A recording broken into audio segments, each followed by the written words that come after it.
Are we witnessing a new hard attitude? We talk about hard power and soft power when it comes to Saudi Arabia.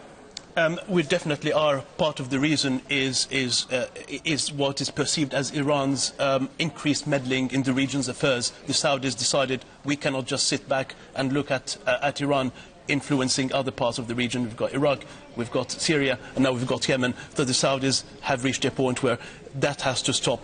That's on the one hand Iran. Then you've got Islamist extremism, not just Shia, but also Sunni extremism. We've seen what's happened in Egypt and now Syria, ISIS and so on. The Saudis have reached a point.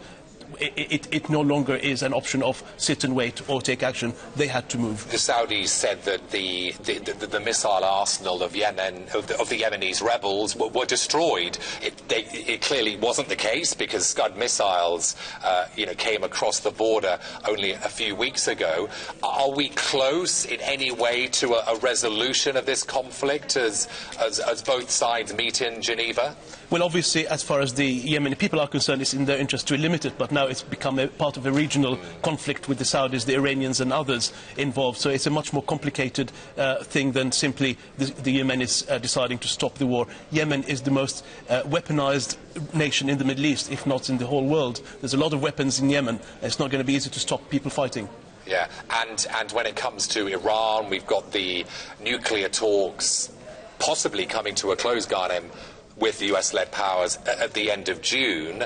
How's that going to play into US-Saudi relationships in coming months? I think they'll maintain excellent relations with the US. Saudi is a very strong ally of the United States.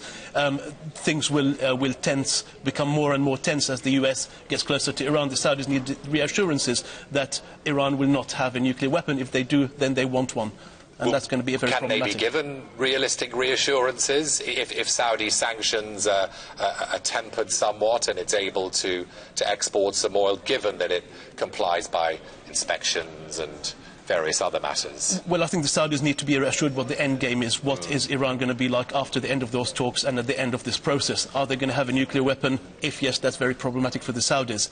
Iran is in the region, and Saudi and the rest of the GCC understand that, but they just want reassurance that the relations with the US will not come at their own expense and own stability. And that's a very difficult thing to reassure the GCC generally about. Domestically, King Salman has made massive changes, sweeping changes, since he acceded to the throne in January. Is there disquiet within Saudi Arabia about some of these changes, such as making his son, second in line to the throne? He was essentially unheard of a couple of months ago. Saudi, we need to look at it from a wider perspective. It's a very institutional country. There's a lot of institutions and they rule things. Yes, there is a lot of unhappiness about the division of roles within the royal family and within Saudi Arabia. But on the whole, I think there is an overall unity in that they need to preserve the stability and unity of Saudi and the Saudi government. So can the overall overriding question, Ghanem, can Saudi Arabia be the new military and political superpower within the Middle East? What do you think?